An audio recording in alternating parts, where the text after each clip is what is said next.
Hemm Miktub, programm ta' tagħlim Bibliku mwassalilkom mill-Komunità Messianic Malta. Il-kellim tal-lum, Mark Nistivala.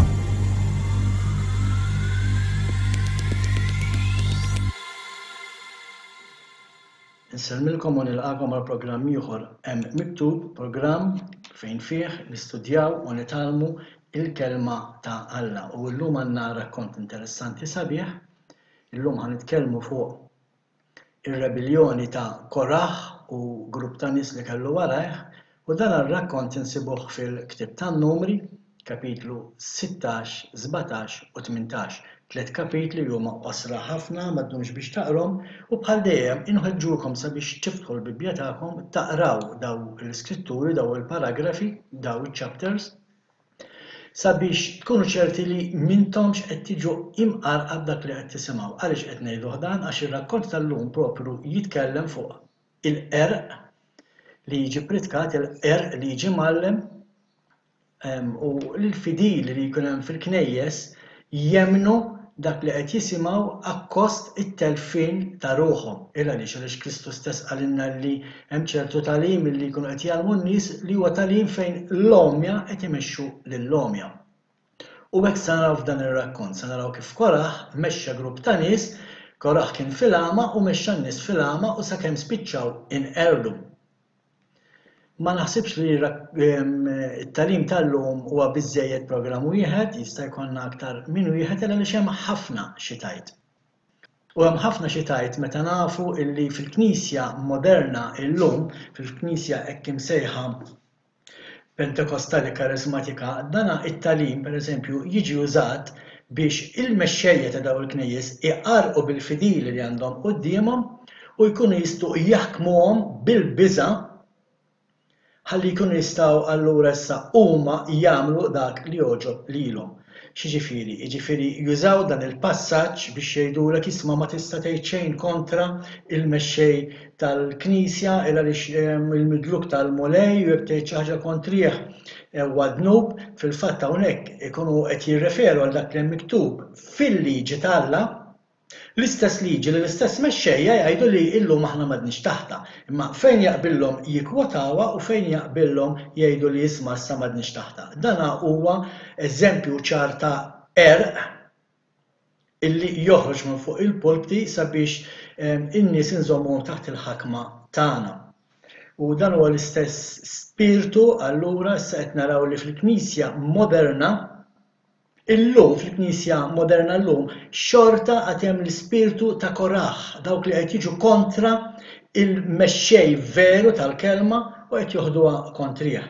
Pereżempju, jekk intom taraw fuq il-mezzi tat-televiżjoni madwar id-dinja kollha llum issib ħafna televangelisti u tismawhom jgħidu li daw in-nies ma għandhom ċellola waħda Rumana Kattolika ġewwa ġisimhom. Fil-fatt dan mhuwa veru xejn għax il-mument li inti qed tgħid m'għadniex taħt il-liġi u llum inżommu il-ħadd qaddis u mhux is-sibt, inti qiegħed taġixxi taħt l-ispirtu tal-Knisja Rumana Kattolika. Għaliex għax kienet il-Knisja Rumana Kattolika li dawret il-jum qaddis tas-sibt għal ħadd. Dana seħħ fi żmien Kostantinu u wara ddikjarawh ukoll anke papiet l-Uffiċċju Papali tal-Knisja Rumana Kattolika, u għalhekk qed ngħid li il-mument li inti tgħid isma' llum is-sibt m'għadux qaddis, llum inżommu il-ħadd, inti qed taġixxi taħt l-ispirtu tal-Knisja Rumana Kattolika. U hawnhekk qed taġixxi taħt l-ispirtu ta' Korah, għaliex għax qed toħodha kontra dak illi tagħna il-liġi u qed tgħidlu isma' jiena ma rridx nimxi warajk aktar. Ma dan affarijiet se nitkellmu fuqhom aktar il-qudiem. Biex nibdew il-programm tagħna, diġà fl-introduzzjoni tagħna qed ngħidu li rridu noqogħdu attenti minħabba l-qerq li jsir anke fil-Knisja Moderna llum. Xi ħaġa li Alla jobgħod, xi ħaġa li Alla ma jħoss pjaċir biha. Il-gideb, it-tidwil tal-kelma biex inti tqarraq bin-nies li għandek quddiemek. Iktar u iktar meta il-qerq qed tagħmlu biex inti taħkem fuq l-imħuħ ta' dawk in-nies. Tuża ċertu psikoloġija u aħna nafu li daw il-pastors li jiġu trenjati f'universitajiet barra minn Malta jiġu trenjati biex jużaw il-psikoloġija sabiex ikunu jistgħu jaħdmu fuq in-nies bil-biża' billi idawru l-iskrittura kif taqbel lilhom biex ibeżżaw il dawk li qed jisimgħuhom. Dawk il-fidili li jkollhom qudiemhom u bil-kelma fidili hawnhekk ma rridx nistama' qed noffendi lil xi ħadd għax naf li se jkun hemm min jitla fuq il-pulptu u jipprova idawwar dak li aħna qed ngħidu. Il-kelma fidili tfisser nies illi qed jafdaw dak li qed jisimgħu. F'dan il-każ huma nies imqarqal qed jafdaw fil-persuna li hemm fuq il-pulptu imma mhux qed jafdaw x'qed tgħid il-kelma ta' Alla.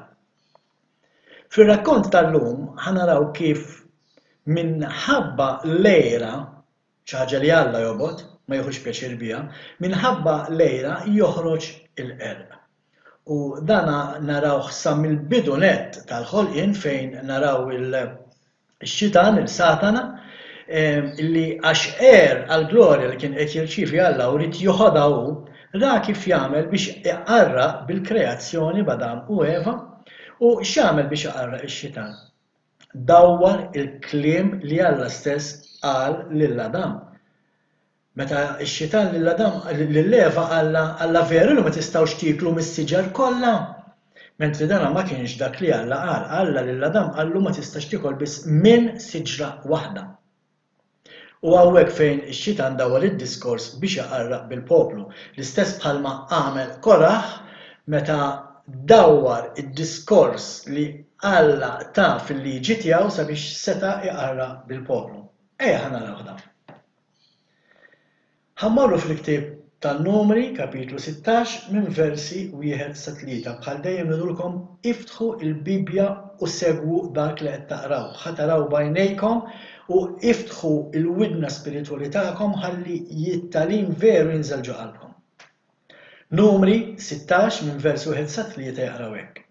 Koraħ bin Isar, bin Kaħat, bin Levi, u Datan u Abiram, u lid Elijab, u On bin Pelet, u lid Ruben, għamu kontra Mosse, u magħhom kellhom 250 ruħ oħra minn ulied Iżrael, mill-prinċpijiet tal-ġema li kienu jissejħu Allaqad, kollha nies magħrufa. Unġabru kontra Mose u Aron, u qalulhom għandkom biżżejjed fuq spallejkom. Il-ġema kollha huma konsagrati u f'nofshom hemm il-mulej. Għaliex tolgħu fuq il-ġema tal-mulej? U hawnhekk naraw f'daw it-tliet ivrus l-ewwel indikazzjoni li jtina huwa li Koraħ huwa wkoll mexxej bħalma kien mexxej Mose bħalma kien mexxej Aron. Qed naraw li anke Koraħ kien wieħed minn dawk magħżula minn Alla. Kif kideb Koraħ biex seta' jqarraq bin-nies li kellu miegħu u ma ninsewx li ma' Koraħ kien hawn il-kelma tgħidilna kien hemm Datan u Abiram u On, jiġifieri kien hemm tliet oħra dawk diġà erba'. Warahom kellhom 250 ruħ li Koraħ irnexxielu jqarraq bihom u wara dawk il 250 ruħ kien hemm 3000. Il-kelma tgħidilna li 3000 ġew meqruda li kien infetħet l-art u nbelgħu. Araw is-saħħa tal-mexxej fil-komunitajiet, fil-knejjes, anke meta jqarraq bil-qerq kemm jiġbed nies warajh. U hawnhekk qed naraw kif Koraħ dawwar il-kelma ta' Alla sabiex seta' jqarraq dawn in-nies. Il għaliex qarraq Koraħ? Il għaliex qed jgħid għandkom biżżejjed fuq spallejkom. Il-ġema kollha huma konsagrati. Mentri il-kelma tal-Alla imkien tgħid li kulħadd huwa konsagrat. Il-kelma tal-Alla tgħidilna kunu ikkonsagrati għax jiena ikkonsagrat. Il-kelma tal-Alla tgħid kunu qaddisin għax jien qaddis. Huwa kmandament. Qed jikkmandana, qed jgħidilna imxu mal-liġi tiegħi biex tkunu ikkonsagrati, tkunu qaddisin. Illa għaliex qed ngħidu dan. Illa għaliex il-kelma qaddisin hija kelma oħra li tiġi abbużata fil-Knisja moderna llum u tiġi abbużata għaspejjeż tal-fidili li jkun hemm bil-qiegħda jisimgħu lill-predikatur. Meta nitkellmu fuq dusija, irridu nħarsu lejha b'żewġ definizzjonijiet differenti. Il-kelma dusija hija il-mod kif tgħix. Alla tagħna l-liġi tiegħu u inti timxi dik il-mixja timxi mal-liġi tal-Alla u hekk tkun maqtuħ, tkun isseparat, tkun ikkonsagrat għal Alla. Għaliex għax qed timxi mal-liġi tiegħu. Imbagħad hemm id-definizzjoni tal-qdusija l-oħra illi qed jirreferi għaliha hawnhekk Aron. Kulħadd ikkonsagrat, kulħadd jiġifieri Alla isseparah taħt xi rol x'imkien biex jagħmel xi ħaġa. U hawnhekk huwa fejn Korah għandu raġun. Kollha aħna isseparati maqtuwa biex nagħmlu x-xogħol tagħna. Din hija xi ħaġa li anke fil-Knisja Moderna, l-mument li inti tmuru tgħid it-talba tas-salvazzjoni, dik il-famuża talba li tik is-salvazzjoni l-mument li tgħidha wara ġiex minuti, jgħidulek illi Alla għandu pjan għalik. U għandhom raġun veru, Alla għandu pjan għalik, għalhekk inti maqtuh ikkonsagrat, għalhekk inti isseparat mid-dinja ħalli tkun tista' tagħmel dak il-pjan ta' Alla. Imma inti qaddis, inti maqtuh, inti separat qiegħed timxi mal-kelma tal-Alla, x'jekk inti m'intix timxi mal-kelma tal-Alla, m'intix qaddis.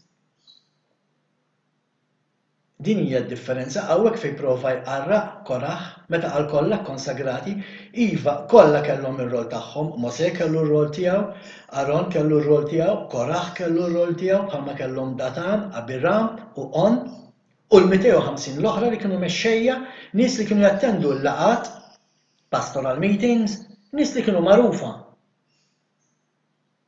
Imma kollha kienu qaddisin, kollha kienu qed jimxu mal-kelma tal-Alla.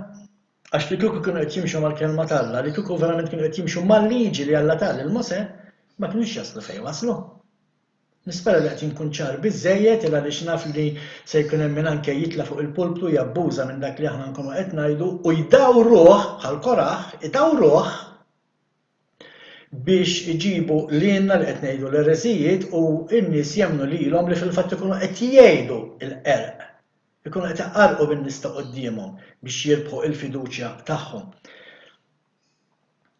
Fir-rakkont tal-lum xi ħaġa li jgħallimna huwa li huwa Alla li jagħżel il-min iridu biex jagħmel ix-xogħol li jridu. Huwa Alla li jagħżel il-Mosè, huwa Alla li jagħżel il-Aron, huwa Alla li jagħżel il-Korah. Imma huwa Alla li ta' ir-rwol lil-Mosè, huwa Alla li ta' ir-rwol lill-Aron u huwa Alla li ta' ir-rwol lill-Korah li huma tliet roles differenti. Mhumiex l-istess. Għalhekk qed narawhom it-tlieta kienu maqtuwajn isseparati biex jagħmlu xogħol differenti, imma it-tlieta kienu qaddisin, it-tlieta kienu qed jimxu fil-qdusija. Nerġa' ngħid, kieku kienu qed jimxu, kieku Korah kien qed jimxi fil-qdusija ma kienx jasal fejn wasal. Ħafna fil-fatt jużaw Galatin kapitlu 3 sabiex jibnu argument li issa aħna l-koll l-istess. Fil-fatt jużaw Galatin kapitlu 3 vers 28 fejn jgħidu issa ma hemmx iżjed ludi u anqas Grik, ma hemmx irsir u anqas ħieles, ma hemmx raġel u anqas mara. Għax intom il-koll ħaġa waħda fi Kristu. U jużaw dan il-vers biex jqarqu bin-nies li għandhom qudiemhom ma jgħidu iktar issa kulħadd l-istess fi Kristu. Imma x'inhi r-realtà? Ir-realtà li għad hemm ludi, għad hemm Grik, għad hemm irġiel, għad hemm nisa. U hawnhekk fejn jidħol dak li qal Pietru meta jiġi kwotat Pawlu ħażin għal skopijiet għar-rieqa ta' min ikun qed jinterpretah. Dan għamlu programmi fuqhom ħalli nkunu nistgħu nispjegaw ħafna iktar x'qed ngħidu. Imma Pietru qal f'waħda mill-littri tiegħu il-Pawlu intom tikkwotawh ħażin b'riżultat ħażin għalikom. Intom li qed tinterpretaw il-Pawlu ħażin qed tiġibu kundanna fuqhom għaliex magħkom qed tiġbdu ħafna nies bħalma qal Kristu, bħalma qal Jexua, l-għama qed imexxi l-għama. Illa li jekk illum ma fadalx Grik, jekk illum ma fadalx Ludi, jekk illum ma fadalx irġiel jew nisa. Allora x'kien qed jgħid Pawlu fl-ittra tiegħu lir-Rumani fl-ewwel kapitlu vers 16. Ara x'qal Pawlu fl-ktieb tar-Rumani kapitlu 1 vers 16. Jien ma nistix mill-Evanġelu għax l-Evanġelu huwa l-qawwa t'Alla għas-salvazzjoni ta' dawk kollha li jemmnu. L-ewwel għall-Lut u mbagħad il-Griegi. Mela hawnhekk Pawlu qed jiġbed linja bejn il-Lut u bejn il-Griegi. Mela għad hemm Lut, għad hemm Griegi, għad hemm irġiel, għad hemm nisa. U żgur, mur saqsil dawk in-nisa illi l-pastor jaġġilhom biex jiżżewġu u mbagħad wara 4 ijiem jisseparaw għax ir-raġel tagħhom ikun telaqhom, ikun mar ma' xi mara oħra, jew x'inkella tkun żżewweġ xi wieħed bil-vizzju ta' droga u wara ġimgħa jkollhom jisseparaw. U żgur li qed hemm differenza f'dan l-affarijiet. Mhux kollha aħwa fi Kristu. Ma jfissirx li hija x'inti qed talba ta' 10 minuti issa inti sirt salvat. Per eżempju, tista' tkun inti soru Rumana Kattolika li tiltaqa' ma' xi ħadd jevanġelizzala u di tgħid it-talba ta' 10 minuti f'nofs pjazza x'imkien. U mbagħad wara filgħaxija terġa' tmur lura l-kunvent u terġa' tibda titlob quddiem l-istatwi u titlob il-mejtin u titlob il dak il-qaddis u titlob il-qaddisa l-oħra. Ara fejn hi s-salvazzjoni li rċevit f'dik it-talba ta' 10 minuti. Aħwa fi Kristu huma dawk li jimxu wara Kristu. Aħwa fi Jexua huma dawk li jimxu wara Jexua. U ma ninsawx dejjem għedna aħna li Jexua li huwa il-kelma tal-Alla magħmul bniedem huwa l-istess il-bieraħ, illum u għada. Ġifieri dak li qal 4000 sen ilu fuq il-muntanja Sinaj ġo Ħoreb għadu jgħod tal-lum u jgħod tal-għada. Ma nbidel xejn. Malakija 3:6 jiena Jehovah ma ninbidilx. Ma daw l-iskritturi dejjem ninsewhom daw l-iskritturi dejjem iwaqqgħuhom meta niġu biex inqarqu bin-nies li għandna qudiemna. L-istess bħal m'għamel Koraħ. Hawnhekk fejn ħafna jgħidu li llum aħna lkoll indaqs fi Kristu. U dan huwa propju dak li dan ir-rakkont ta' Koraħ jallimna llum. Propju fuq hekk jitkellem. Speċjalment għal dawk illi mhumiex lut. Għal dawk li aħna ġentili u llum aħna ġejna imlaqma ma' Iżrael. Pawlu stess jgħid f'waħda mill-littra tiegħu allura issa x'intom ġejtu mlaqma tidu twarbu lill-Iżrael il barra? Le. Iżrael huma l-friaj li ħerġin mit-sok li huwa Jexua. Aħna imlaqma dak il-friaj. Kontrarju għal dak li l-Knisja moderna llum tajt illi l-Knisja ħadet post Iżrael, ma ħadet post Iżrael xejn. Ma ninsewx xtajt il-kelma f'Iżajija kapitlu 2 vers 3. Daħa naqraħħulkom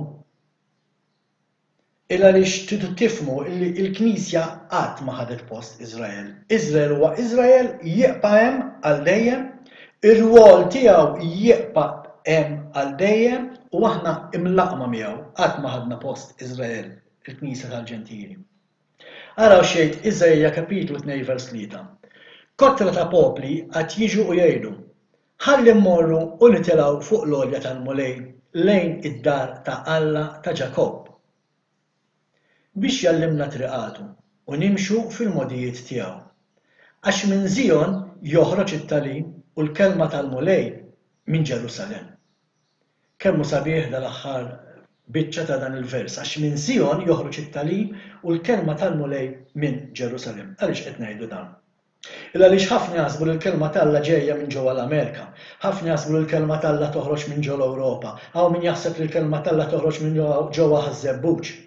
Mentri il-kelma tal-Alla jgħidilna li l-kelma tiegħu it-talim tiegħu joħroġ minn Zion. Il-kelma tal-mulej toħroġ minn Ġerusalem. U din hija l-mistoqsija li aħna rridu nistaqsu lilna infusna llum. X'inhu r-rwol ta' Iżrael fl-aħħar żminijiet? U r-rwol ta' Iżrael fl-aħħar żminijiet huwa li jgħallem il-kelma tal-Alla lill-popli. Mela il-kelma tal-Alla minn Iżrael trid toħroġ u minn Iżrael mhuwiex se joħroġ li llum il-ħadd huwa qaddis. Illum il-kelma tal-Alla minn Iżrael tajt illi s-sibt huwa qaddis. U hawnhekk se jibda jaqalqeb u jibda jinkixef it-talim fals tal-Knisja moderna ħafna minnha mibnija minn ġewwa l-Amerika. U li nferxet bħal qarnita nferxet subbajja mad-dinja kollha u qed tiġbed nies magħha għall-infern, għall-ħruq. Hija ċara l-Iskrittura f'Iżajja kapitlu 2 vers 3. It-talim tal-kelma ħajoħroġ minn Zion. Il-kelma tal-mulej minn Ġerusalem. Mela minn Ġerusalem ma jistax joħroġ kontrarju ta' dak li hemm miktub li Alla qal lil Mosè. Dan huwa ieħor li l-Knisja moderna illum tuża meta tirreferi għal-liġi ta' Mosè. Il-liġi mhijiex ta' Mosè, il-liġi hija ta' Alla. U Alla ta' lil Mosè biex jgħaddiha lilna. U aħna rridu nimxu fuq dak li qed jgħidilna Mosè miktub fil-kelma. Għaliex għax dak li miktub fil-kelma huwa dak li Alla qal lil Mosè. Il-mument li daw il-ħafna pastors moderni jitilgħu fuq il-pulptu u jgħidu li llum m'għadniex aktar taħt il-liġi qegħdin jqarqu. Għandhom ġu fihom l-ispirtu ta' Koraħ.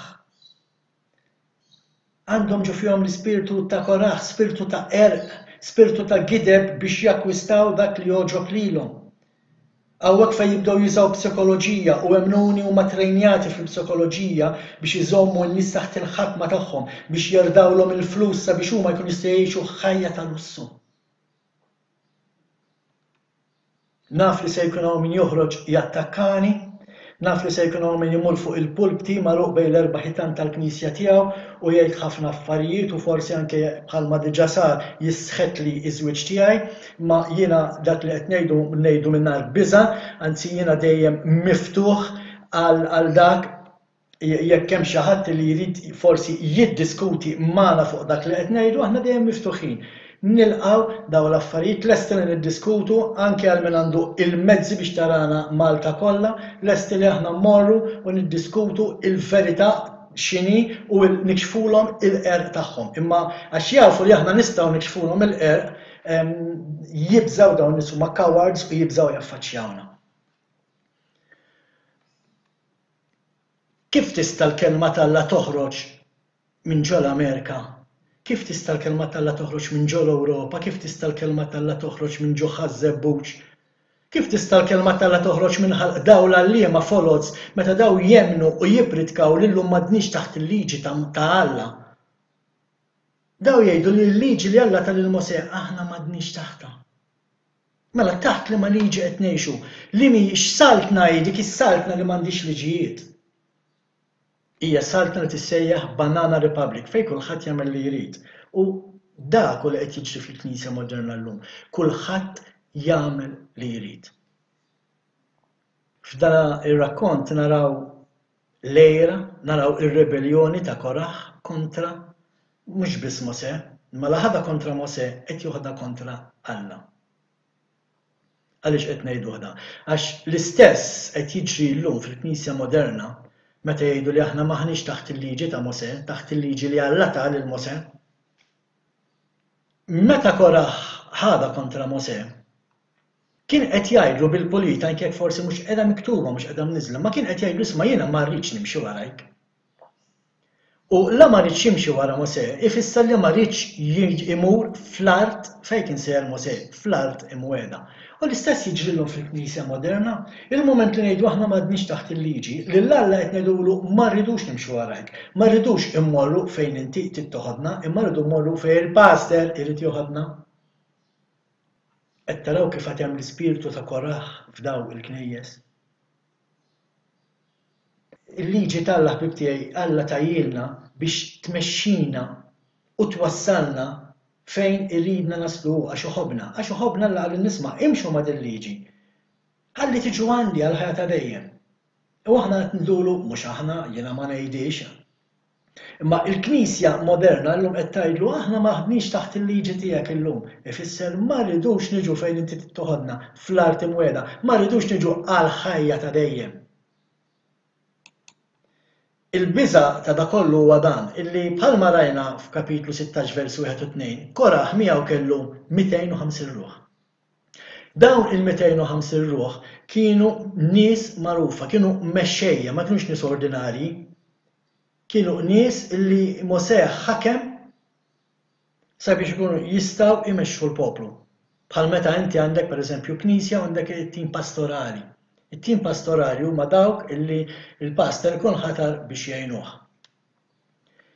Qed narawhom imqarqa il għaliex għax qed jimxu wara t-tagħlim fals ta' Koraħ u mhux ta' Mosè. Jiġifieri qed ngħidu li anke dawk li huma magħżula jiġu mqarqa u din hija xi ħaġa li anke Jaxua stess qalilna. Illi dawk li huma magħżula wkoll se jkunu mqarqa. U dan diġà qed naraw isaħħ illum għalkemm fil-Knisja Moderna din ipenġuha fuq skala kbira fl-aħħar żminijiet meta jiġi l-Antikrist. Le mhux biss. Anke illum dawk li huma magħżula diġà qed jiġu imqarqa bl-istess talim li l-mexxej tagħhom qiegħed jellemhom minn fuq il-pulptu. 250 nies ma kienux nies ordinarji, kienu mexxejja tal-poplu. Kienu mexxejja li ma rridux jimxu wara il-liġi li Alla tal Mose, imma rridu jimxu wara dak li kien qed jgħidulhom Korah. L-istess ħaġa qed jiġri llum. Dak huwa l-ispirtu li hemm fil-Knisja Moderna llum, l-istess spirtu ta' Korah. U qed naraw allura fit-tagħlim tal-Knisja Moderna llum dawk li jgħidu li aħna l-koll ġisem wieħed fi Kristu. Le maħniex. Għax jekk inti qed timxi wara il-pastor tiegħek u mhux wara l-liġi tal-Alla, inti ma tistax tissejjaħ li qed timxi parti fil-ġisem ta' Kristu.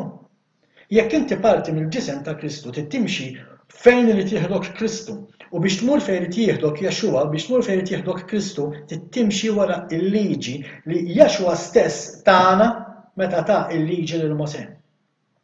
Il-moment li inti timxi wara l-allim tiegħek, il-moment li inti timxi wara il-pastor tiegħek, il-moment li inti timxi wara il-qassis jew patri tiegħek, inti issa ma dikx qed timxi wara l-liġi tal-Alla. Mela allura ma nistgħux ngħidu illi aħna il-koll aħwa fi Kristu, aħwa fi Kristu ma dawk li jimxu fi Kristu. Dawk li jimxu wara l-liġi li Alla tal Mosè.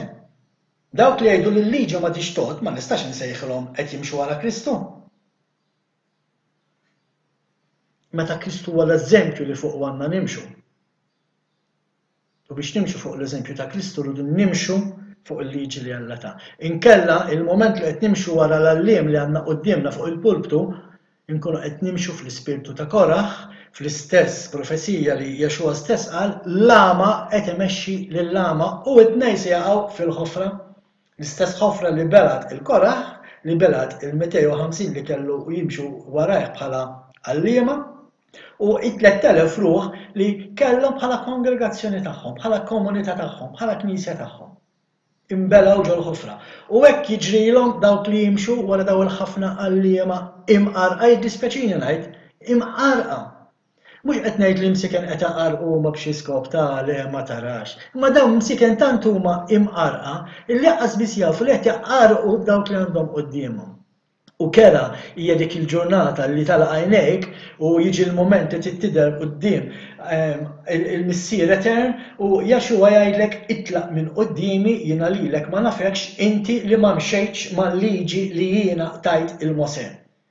Hekk tajt l-Iskrittura, daw wara kif trid, omoda kif jogħġbok bellaħħa lill-poplu li għandek quddiemek kif jaqbel lilek biex iżżomm il-kontroll tiegħek fuqhom, imma dik hija l-verità li l-kelma qed tgħid. Itlaq minn qudiemi jiena ma nafekx inti li ma mxejtx mal-liġi li jiena tajt il-Mosè. Allum ħbib tiegħi ħanifqu hawnhekk bħalma dejjem ngħidulkom, dejjem studjaw il-kelma kunu bħal Berejani. Ħallux minn aqarraq bikom, ħallux l-ispirtu ta' Korah jirbaħkom. Ara li jkollkom fikom l-Ispirtu Santu. U l-Ispirtu Santu qatt ma jistgħi kontra dak li l-istess Spiritu qal fil-kelma tiegħu. Jekk Alla għalinna din hija l-liġi tiegħi għalikom għal dejjem, ma jistax l-Ispirtu Santu llum qed jgħidlek isma' l-kelma għal dejjem ħassara ta' bit-tipex jew mill delete bil-computer. Le, dak huwa Spiritu ta' Korah. L-Ispirtu Santu dejjem se jgħid dak li Alla qal, għaliex anke Jaxua stess qal. Jiena ngħid dak li smajt il-missieri jgħid. Mela imkien ma jista' jkun li Jaxua għalinna l-liġi ma tixtieq. Jekk Jaxua sema' lil Alla jgħid il-missieru jgħid isma' il-liġi hija għal dejjem. Kunu Berejani ħbib tiegħi. Iftħu l-Bibja, issimgħu u studjaw dak li qed tisimgħu qatt toqgħodu fuq li jgħid il-bniedem, imma qogħdu biss fuq dak li hemm miktub. Insellmilkom. Dan il-programm ġie mwassal lilkom bl-għajnuna tal-ħbieb tal-komunità Messianic Malta. Għal aktar informazzjoni rikorru għas-sit elettroniku messianicmalta.org. Fittxuna fuq Facebook jew fuq Twitter taħt it-titlu Messianic Malta.